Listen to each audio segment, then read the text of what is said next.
नमस्कार, मी LIC agent Popatrao Dhaygude. आज आपण ALM म्हणजे असेट लायबिलिटीज मिसमॅच म्हणजे ज्या आपण लायबिलिटीज समजतो तो अकाउंटंट आपला CA लायबिलिटीज लिहितो, ऍक्च्युअली ते आपल्या जबाबदाऱ्या असतात। मग चला आपण आज सविस्तर बघूया ALM म्हणजे काय। चला उदाहरण घेऊन समजूया। चला मी ऍज एक बँकर आहे, तुम्ही माझ्याकडे आला, हे 1 कोटी रुपये मला 10 वर्षानं 8% तुम्ही द्या किंवा देऊ शकाल का, असं आपल्या दोघांच्यात करार झाला। चला मी ती तुमच्याकडनं 1 करोड रुपये घेतले, तुमच्यानं माझ्यात करारपत्र झालं की मी 10 वर्षानं तुम्हाला 8% हे तुम्हाला 1 करोड रुपये देणार। दुसऱ्या कस्टमर आला माझ्याकडे, सर की मला 1 करोड रुपये पाहिजेत, 15 वर्षासाठी पाहिजे। चला ते लायबिलिटीज मध्ये मिसमॅच होऊ शकतं का? मॅच नाही होऊ शकत, कारण तुम्हाला 1 करोड रुपये मी 10 वर्षानं 8% गॅरंटी रिटर्न देणार आहे। त्या पुढच्या एका कस्टमरला पाहिजे ते 15 वर्षासाठी देऊ शकतो का? नाही, कारण तुम्हाला ते मला 10 वर्षासाठी द्यायचे, त्याला 5 वर्षाचा गॅप मी कुठून भरू करणार, कारण ते लायबिलिटी जी घेतली ती मिसमॅच होऊ शकते।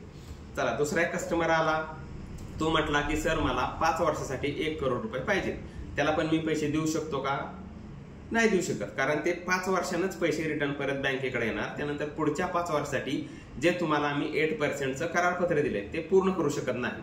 त्यामुळं असेट असंच पाहिजे जे आपल्याला मिसमॅच न होता मॅच व्हायला पाहिजे। चला ह्या बाबतीत आपण अजून सविस्तर बघूया। आपलं पर्सनल बॅलन्स शीट किंवा आपला जो फायनान्शियल पोर्टफोलिओ आपण बनवताना असेट लायबिलिटीज मॅच मध्येच बनवायला पाहिजे, ते मिसमॅच होता नाही पाहिजे। हे मिसमॅचचे जे उदाहरण आहे ते सविस्तर खालील प्रमाणे दिलेलं आहे, ते आपण सविस्तर बघूया। आपण एखादी कुठलीही गोष्ट घेतली टर्म मध्ये, टाइम टू मॅच्युरिटी म्हणजे एखादी टर्म आपण घेतली, मुलीच्या लग्नासाठी 25व्या वर्षी मिळायला पाहिजे लग्न, म्हणजे पैसे मिळायला पाहिजे, तर मॅच्युरिटी 25व्या वर्षीच मिळायला पाहिजे। ह्या लिक्विडिटीच्या बाबतीत आपण विचार केला, लिक्विडिटीच्या बाबतीत आपल्याला रिस्क असते। लिक्विडिटी म्हणजे आपल्याला 25व्या वर्षी पैसे पाहिजेत, बरोबर ना, आणि आपल्याला 18व्याच वर्षी पैसे काही कारणानं लागले तर आपण ते लिक्विडिटी म्हणजे लवचिकता असते का? नाही, त्यात नाही मिळत आपल्याला पैसे, त्यामुळं ह्यात पण रिस्क असते। समजा आपल्याला आपण टाइम टू मॅच्युरिटी किंवा टर्म मध्ये रिइन्व्हेस्टमेंट मध्ये गेलो, रिस्क रिइन्व्हेस्टमेंट मध्ये असते। समजा आपल्या मुलीचं लग्न 21व्या वर्षी आहे आणि ते पैसे आपल्याला 18व्या वर्षीच मिळाले, तर 3 वर्ष आपण पैसे कुठे ठेवणार, कुठे रिइन्व्हेस्ट करणार? समजा त्यावेळेस ते पैसे आपण लो रिस्क मध्ये ठेवले तर जे 21व्या वर्षी आपला गोल आहे मुलीच्या लग्नाचा किंवा त्याला आउट ऑफ इंडिया एज्युकेशनला पाठवा, तो आपला पूर्ण होऊ शकतो का? नाही होऊ शकत। त्यामुळं आपण जी इन्व्हेस्टमेंट करायला पाहिजे ते बरोबर 21व्या वर्षीच मिळणारे पाहिजे। त्यामुळे आपल्या रिइन्व्हेस्टमेंटच्या गोष्टीला आपण सामोरं नाही जायला पाहिजे।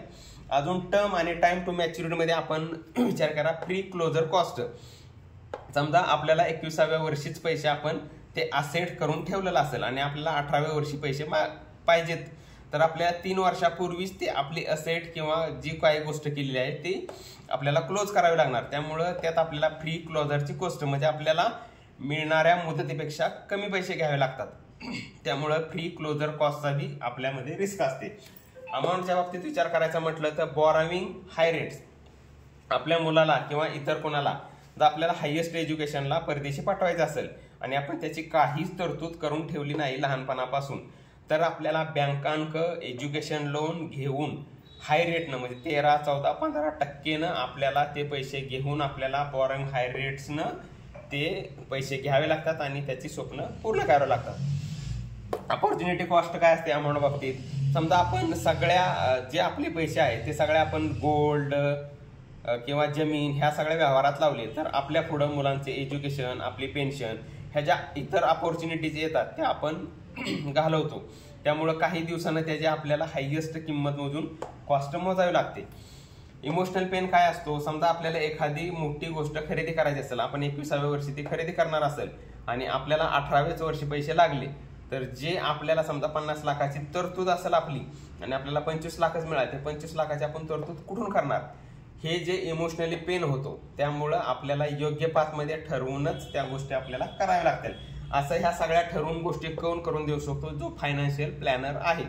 तुम्ही इतर गोष्टी ऑनलाईन खरेदी करू शकता, पण ह्या सगळ्या गोष्टी जर करायच्या असतील इमोशनल पेन विदाउट म्हणजे काही पेन न येता, तर आमच्यासारखे फायनान्शियल प्लॅनरच तुम्हाला त्या बनवून देऊ शकतात। फॉर्म मध्ये आपण जर विचार केला तर मिसहँडलिंग काय होऊ शकतं?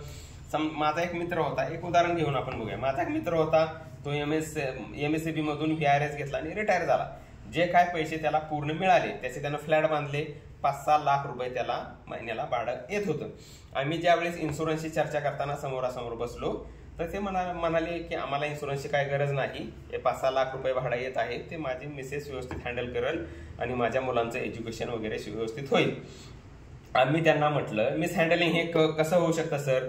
तुमच्यानंतर समजा तुमच्या इतर कोणी भावबंद असतील किंवा इतर कोण असतील, त्यांना जर त्या प्रॉपर्टीवर कब्जा केला आणि त्यांना प्रॉपर्टी दिलीच नाही तर तुमच्या मुलाचं एज्युकेशन कुठून होईल? त्यामुळं असा पाथ पाहिजे, असा वे पाहिजे त्यांच्यासाठी की काहीही त्या प्रॉपर्टीवर कब्जा न करता MWB ऍक्ट खाली की त्यांनाच ते पैसे तुमच्यानंतर मिळतील. त्यानंतर त्यांना व्यवस्थित समजलं, त्यामुळे ती मिसहँडलिंगची फॉर्म मध्ये आपण समजून घेतलं. लिकेज काय होऊ शकतं? समजा तीच प्रॉपर्टीचं आपण उदाहरण घेतलं, जसं आपण कितीही पक्क धरण बांधलं तरी त्यातून पाणी कुठून ना कुठून वाया जातच. त्यामुळे लिकेज काय होऊ शकतं? समजा त्यांना इमोशनली ब्लॅकमेल केलं, म्हणजे असं कुठल्याही बाबतीत होऊ शकतं.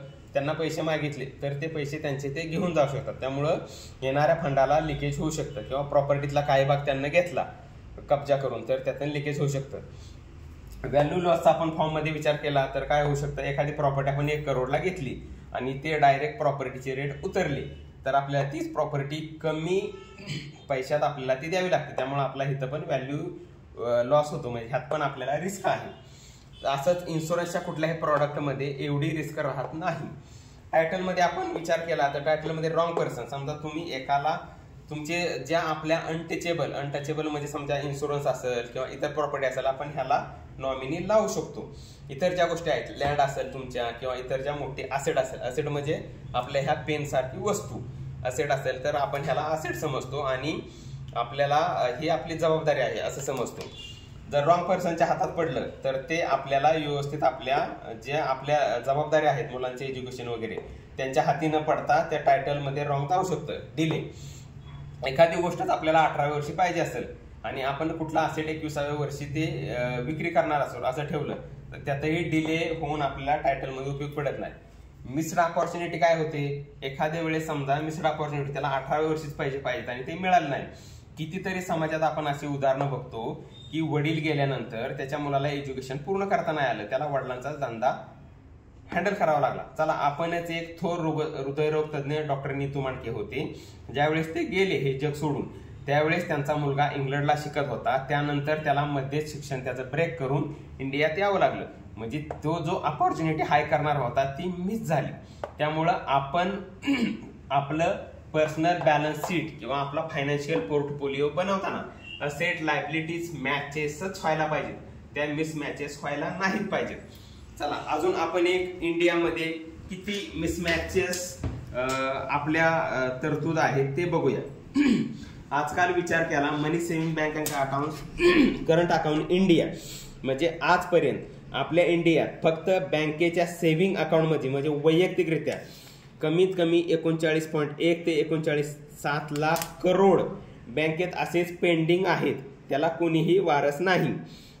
हेच उदाहरण आपण करंट अकाउंटच्या बाबतीत घेतलं तर 13.1 ते 13.3 लाख करोड बँकेच्या अकाउंटमध्ये पडून आहेत. ते तुम्ही व्यवस्थित म्हणजे तुमचे डॉक्युमेंट सादर करून ते तुम्ही पैसे घेऊ शकता.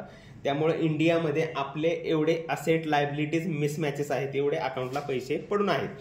चला, अजून तुम्हाला सविस्तर ह्या संदर्भात माहिती घ्यायची असेल तर तुम्ही मला अपॉइंटमेंट देऊन किंवा योग्य फायनान्शियल चर्चा करून आपण असेट लायबिलिटीज मॅचेसची चर्चा करून आपण योग्य मार्गे योग्य वेळी योग्य हातात असेट आपले मिळतील ह्याची तरतूद करू शकतो. धन्यवाद.